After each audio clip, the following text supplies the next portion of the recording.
Welcome back to another Creative Encounter podcast episode. I'm your host, Juiette Payne, and you are back for episode 38 of this podcast. Guys, thank you so much for tuning in. If you watch on YouTube, typically, go ahead and subscribe and hit that bell so you don't miss any episodes.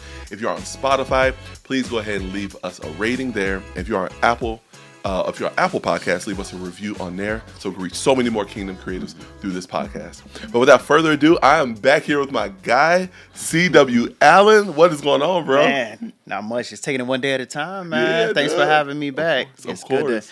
38. Episode 38. 38 of them. So fact, Wow. You know you were my first guest, right?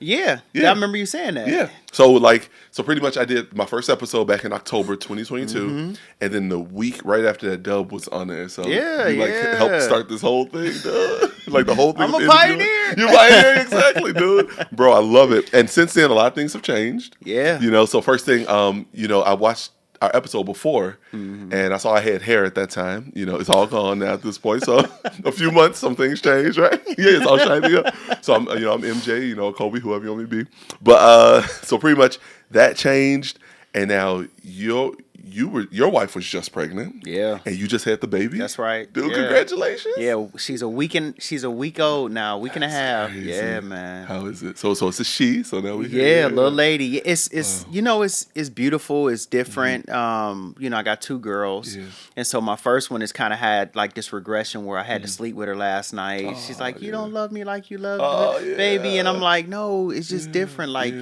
she doesn't do things you do, and vice. Just explaining to her like comparison kills. Like it's okay. Like we love you. Think about the things we do. Yeah, just a different season of life right now. Yeah. And then the baby, she's sleeping most of the day, but throughout the night, she up like up 4 times. So Gabby wasn't pregnant at the time when you were right. That's right. That's right. So now we just had our gender reveal. We're having another boy. So it'll be 3 boys in the house.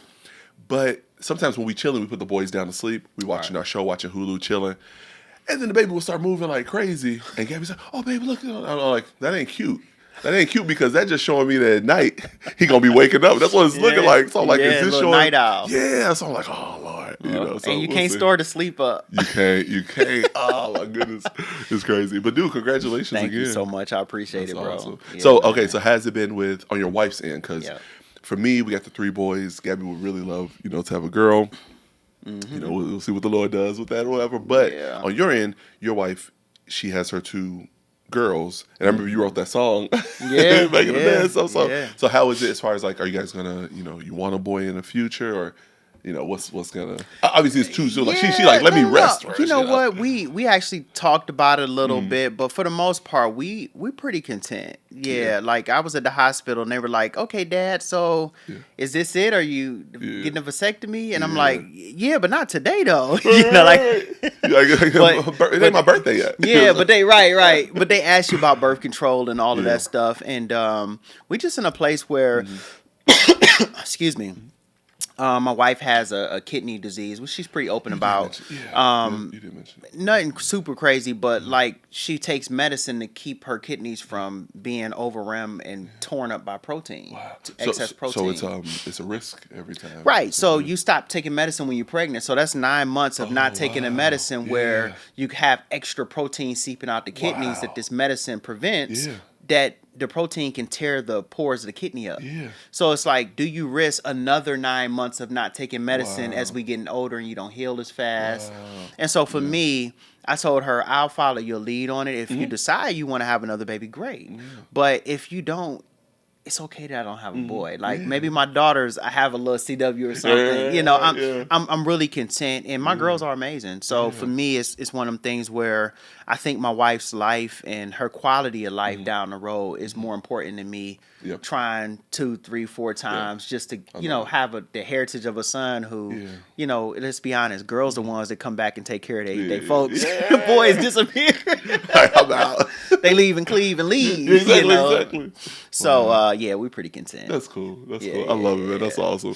Yeah, dude. So like I mentioned, I was watching our previous episode, kind of like essentially in preparation for this one, to connect the pieces because I love that you're back on here because it's even showing creatives.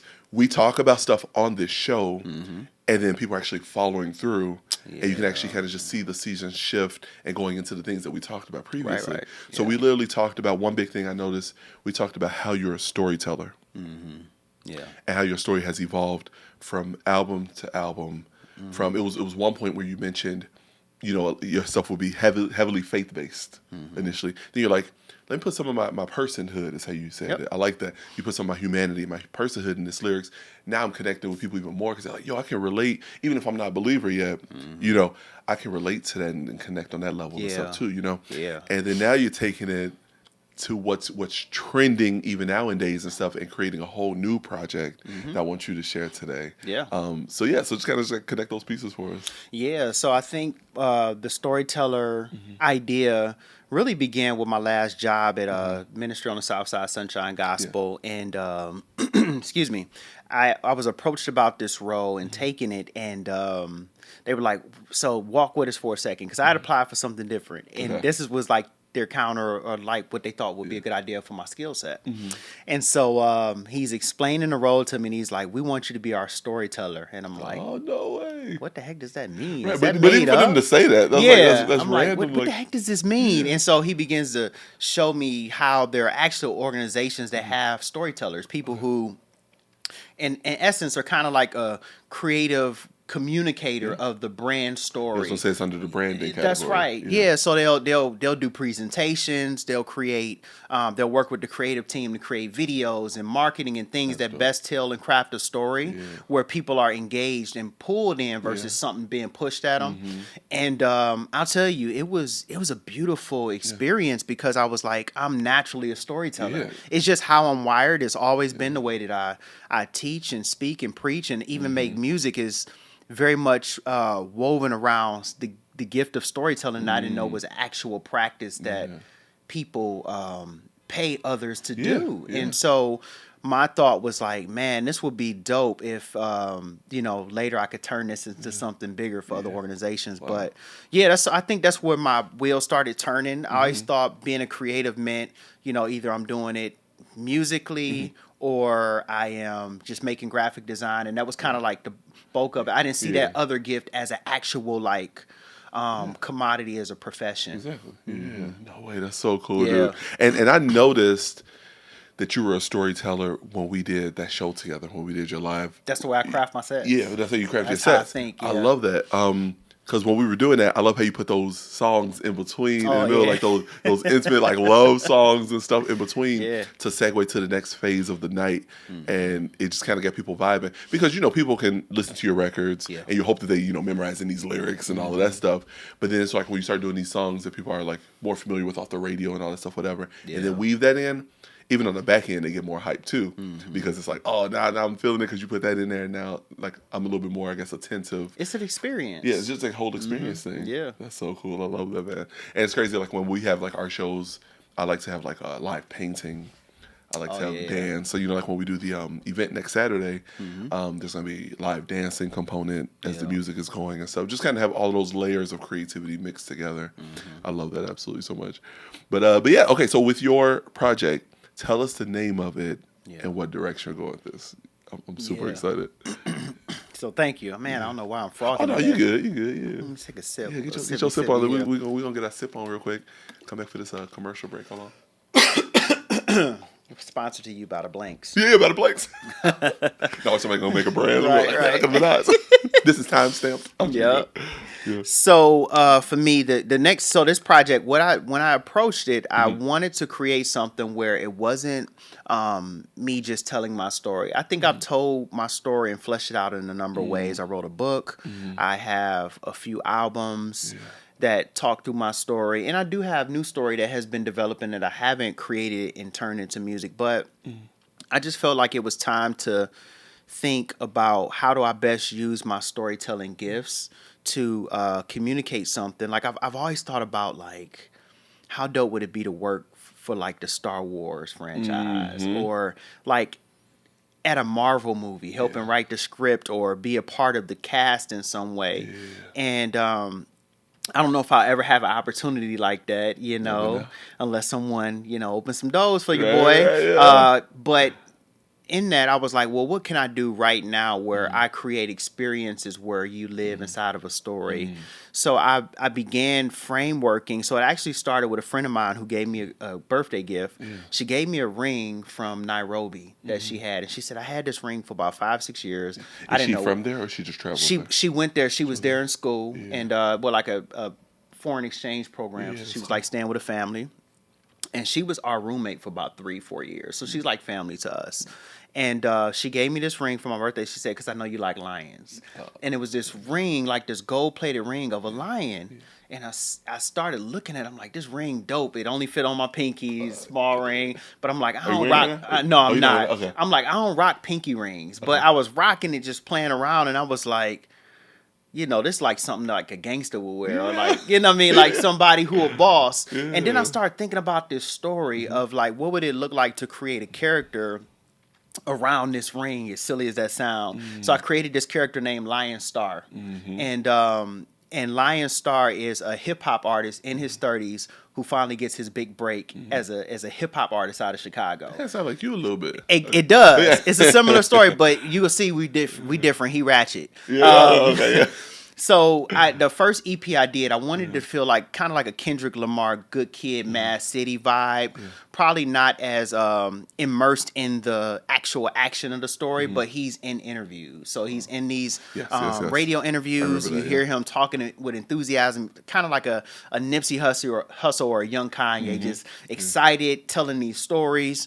And then at the end, I leave you on a cliffhanger. And so the next project I'm working on will be a short film that picks up from where that left off. And then the next EP will pick up from where the film left off. Dope. And I already have them named and the ideas and the script is done and written. So I'm excited to get it under the way. Hopefully we'll get it out by November. This is so dope. And that's crazy because that just shows what you can produce within that time frame if you just like focused on it. Because we talked in October, you're mentioning it, and you said you're gonna keep it low key. You didn't say much about it. You know, now you kind of you opening it up a bit. Was the EP out? No, it was coming out. I think it was coming out that month, right? Because it came out mid-October. Yeah. But even you mentioned in the episode a little bit about this, but you didn't go into depth at all with it. You were just like, you know, y'all will see.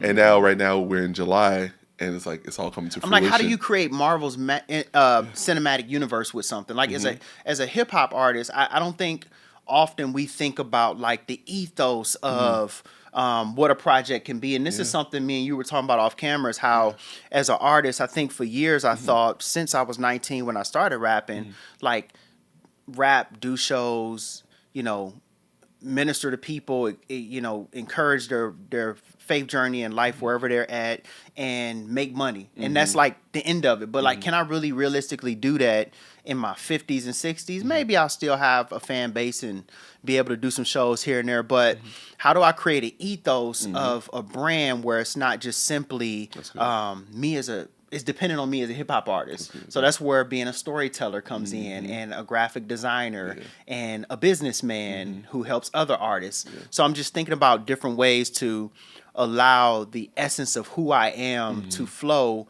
effortlessly into other parts, where it's not like feeling like it's something that I'm doing that's extra, but just an expression or overflow of what's happening. So how do I do that with a project? And that's what I thought about Lion. How do I make this something where it's exciting, it's fun, and it's not just simply you know, me just rapping, because everybody raps.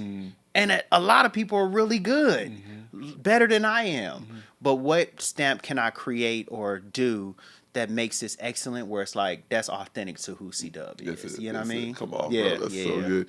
Because it was one part that you mentioned where you said, it's not just coming out of this place of, you know, like this randomness. It's like this idea of like, it's from me. It's coming from me, because this is just who you are. This is how you're wired. And that's where it comes from. So like, God gifted you and created this in you. So it is just an overflow of who you are already. Right. You know, so I love that. Like for me, like I'm just like so ridiculously like extroverted. It's insane. Like we go to a room, all these people I don't even know. I'll be the loud, yo, hey, how y'all doing? Just go up to everybody. Oh, nice, all of that stuff, whatever.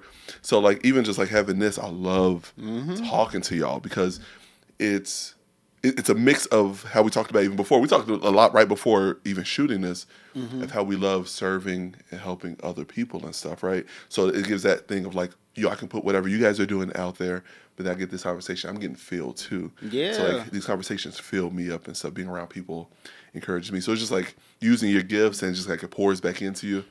Man, it's so dope, man. That's what's up. You know, I love the structure that you're doing. So you're going EP. So the EP, what's it called? So it's called Lionheart. Legendary. Legendary. It sure was. Yep. Yeah. And that was November, October. That was October. Yes, October. October 2022. So we got Legendary, 5 tracks EP.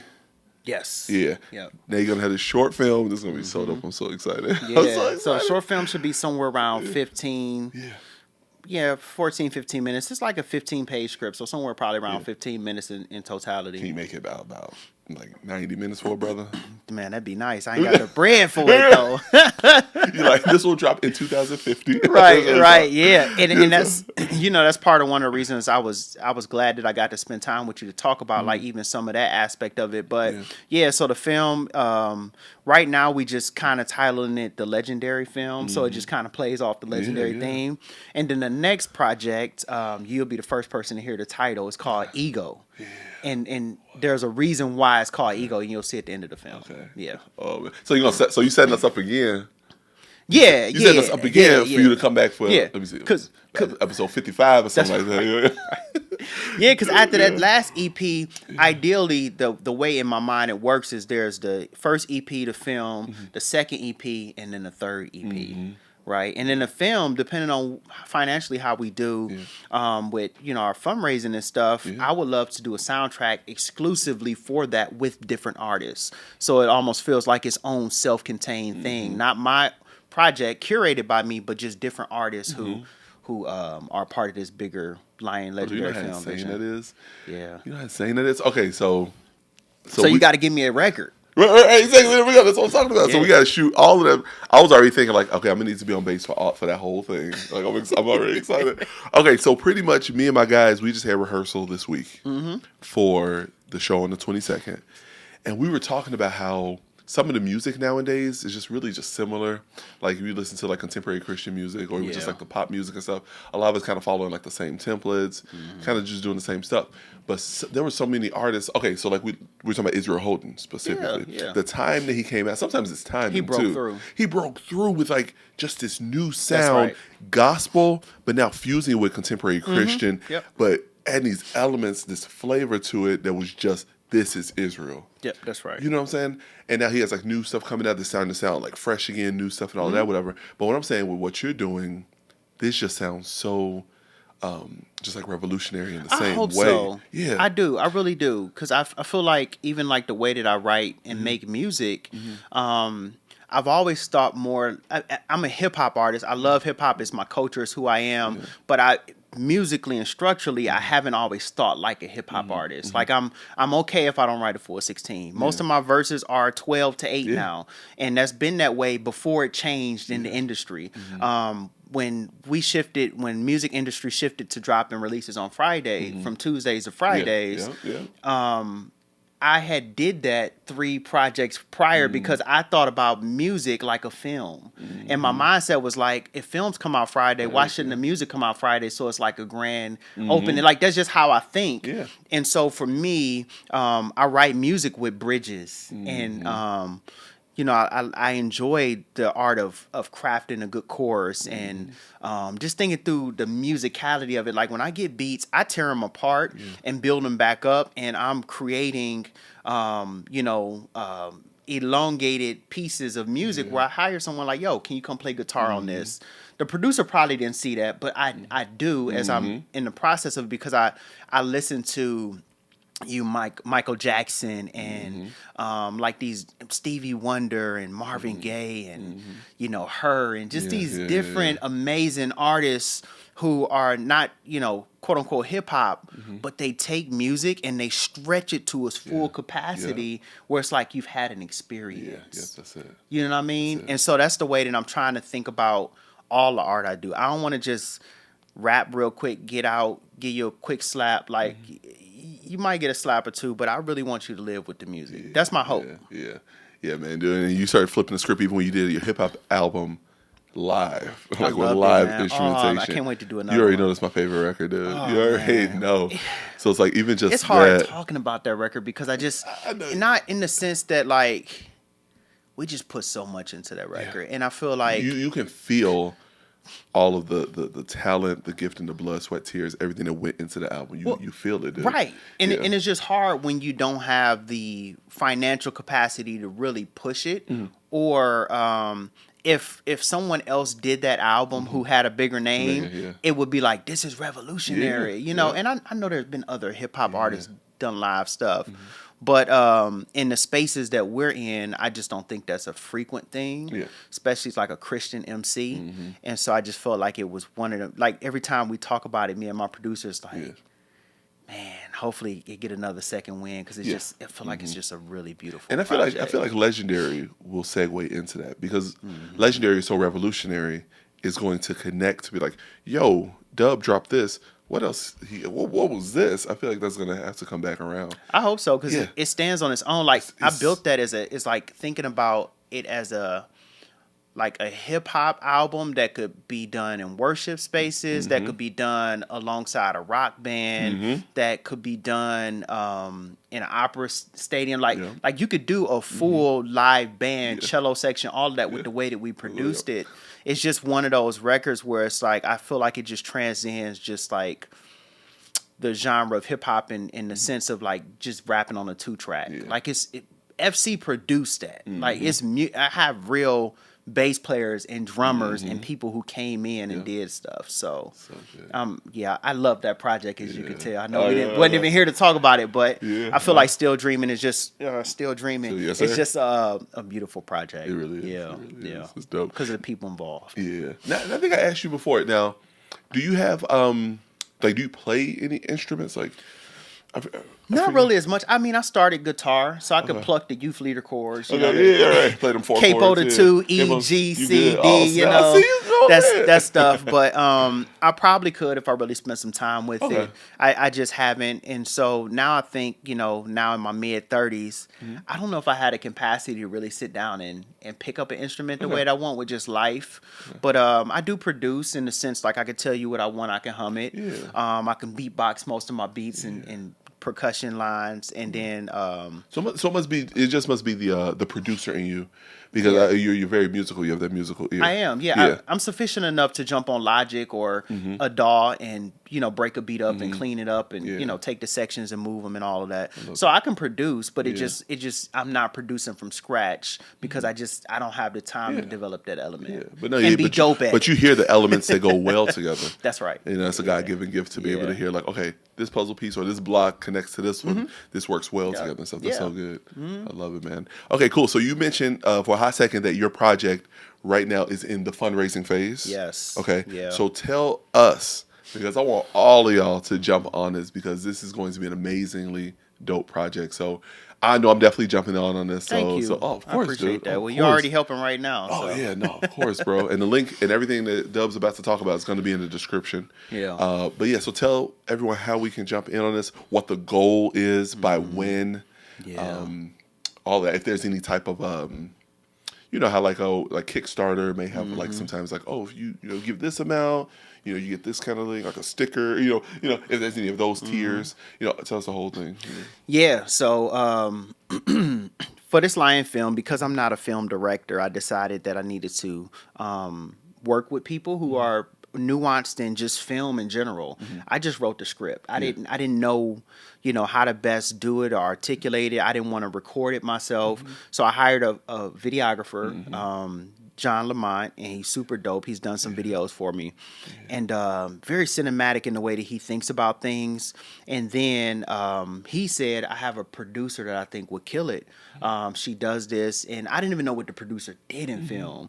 And she was telling me a little bit about herself and what she did, and just helping to schedule and line things up. So we brought on a young lady named Tamara. And so the three of us began plotting. And she said, we probably could put together a decent film for about $5K. And I'm like, well, what does that entail? So we began looking at things like there is, paying the actors. Some actors will do it for free because it's an opportunity or they don't have a resume. So, but I still like to give people gifts when they do stuff for me. So, thinking about paying your actors and your cast, your crew, like the sound. There's a sound tech who captures sound a certain way, and it's different than just being in a studio and recording music with a music engineer.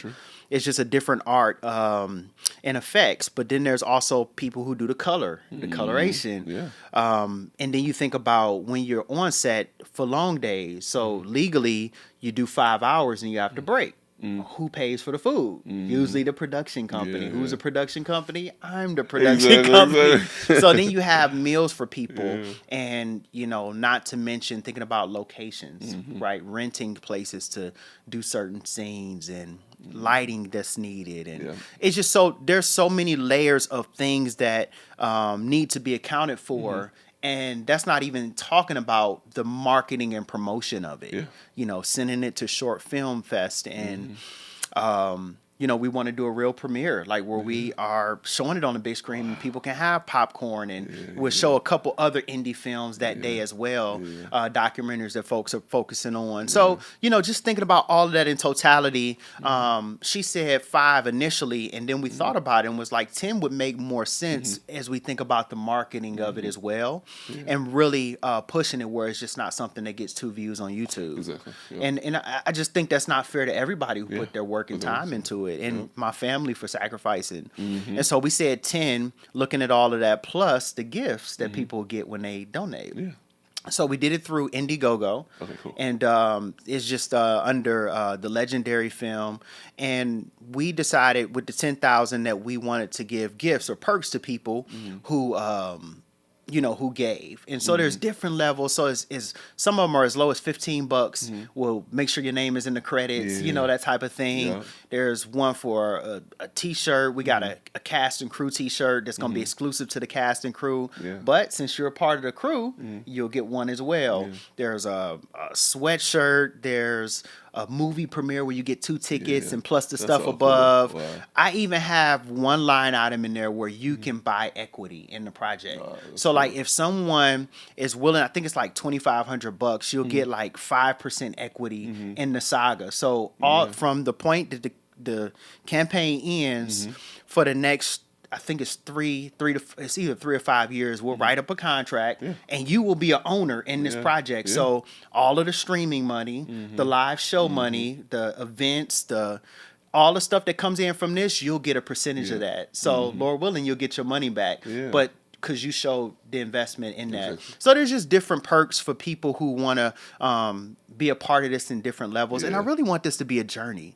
An experience for people. Like I'm leery of just asking for money. I always have been, and that's why I probably haven't been the strongest at it. But this is more than that. This is an opportunity to be a part of a project that will live and that you can live with. And so it's 14 days left until the campaign ends, and we have to raise the 10 G's. And how are we looking on that end? So we're only at 2%, so 2%? it's it's not great right now. No, we got a long way to. I mean, I'm grateful for what we got, but we got a long way to go. Oh no, bro. Okay, so we did 2 Kickstarters over time, and it's something about it's just how the human psyche works or whatever. Towards the end, people that sense of urgency kicks in, and God's hand is over this. Dude, God's hand is over this. This is crazy. I'm so excited for It's definitely a mental and spiritual exercise because one, when you grew up, not wanting to ask for money, I don't think anybody quote unquote wants to ask for money, right? Like as Americans, we just want to do it on our own, and I think that's just innate a part of us being consumers for better or for worse. And so for me, I really want people to experience this as a journey, like not me asking you for bread, but like you walking this journey with me. Like you'll be at the premiere, you'll rock the t-shirts, like your name will be in the credits because this is your movie too. Exactly. If you choose to invest as an investor where you're, a part of this for the next few years and you're reaping the benefits of it financially, like you're owner. Like that's what I'm hoping this is. And I'm excited about the process of that. Man, that's gonna be so dope. I love it. Yeah, you're my record label. Yeah, exactly. Yeah. No, dude, I love it. And you guys heard it right here. So C-Dub has it laid out right there on the Indiegogo. It's laid out to where you don't have to think like, oh, what do I want to give? You just pray on it. Look at the different tiers and see which option you want to pick and which one of the perks you get too. Yep. But again, this is all a part of being a part of this mission. Just building this big, huge community and family of individuals who like, yo, we sold into this and look at how many people it's blessing. That's right. You know, and it all adds up. I mean, it's just like, even if just the subscribers on here, everyone gave $10 or something, we're going to hit this goal. You know, so if everyone can just check this out and go ahead and jump on, because again, this week I'm going to make sure to jump on that because we are going to be supporting this, Gabby and I. Thanks, bro. We're super excited. Oh yeah, of course, man. This is going to be so cool. I'm just waiting to see it. Like I want the biggest box of popcorn. You gotta put me on my name on nothing. Just give me the popcorn, put some butter on it, some salt. We good. You know what I'm saying? No, but no. You know, another cool part is, I mean, you may be doing this, you know, but are you gonna have like the music from the record kind of playing in the ambience? Right now, the plan is for the movie to the soundtrack of it to be more the Lion first, the first Lion EP music. Yeah. But depending on how the campaign goes, like if we raise the full campaign funds. Yes, that adds money for marketing, but if we spend right, it could potentially add money to do a soundtrack. And I would love to invite other artists to create records that, you know, that best articulate the movie, and then that soundtrack just be another layer. Exactly. And so it really depends on where we land when it's all said and done. I love it. Yeah, this is awesome. Praise the Lord. Cool, man. So Dub, tell the people how they can find you. Yep. How they can follow you and just kind of keep up with everything that's happening. Yep. So everything is at the CWallen. So THE CWallen. That's Instagram. I'm on Twitter, but I don't really use it for real though. Just when sports events happening, right. Yeah, and to be nosy news. Yeah. That's Facebook, YouTube, my website. You can get up with me. I do have a community line too, where I text back and forth with people. So that's 773-900-8455, I believe. Don't quote me on that. If you ain't right, we'll put the little asterisk. Yeah, you see the asterisk right there. I got a community line. It's actually 8244. So I do talk with people regularly on there. So if you want to have one-on-one conversations, I send out campaigns through there. That's like kind of like my traditional mailing list, and we'll let us stay up. Get up with you. Love it. Man, dude, thank you so much for coming back, bro. Thank you. I appreciate it, awesome. man. Yeah, you're going to have to come back and do another one once everything drops. Yeah, I would love that. Let's make it happen. Yeah, cool. Guys, thank you so much for tuning into another Creative Encounter. And I will be remiss to not mention this Saturday, July 22nd, we are filming the Unashamed live album recording. I want you guys there. It's going to be an amazing time. Remember, tickets are free. The link is below, Eventbrite tickets. Go ahead and invite everyone. It's going to be an awesome night of worship. And we're doing a dope album, and you're going to be on it. So it's going to be a great night. But love you guys so much, and thanks for tuning in. See you later. Thanks, y'all.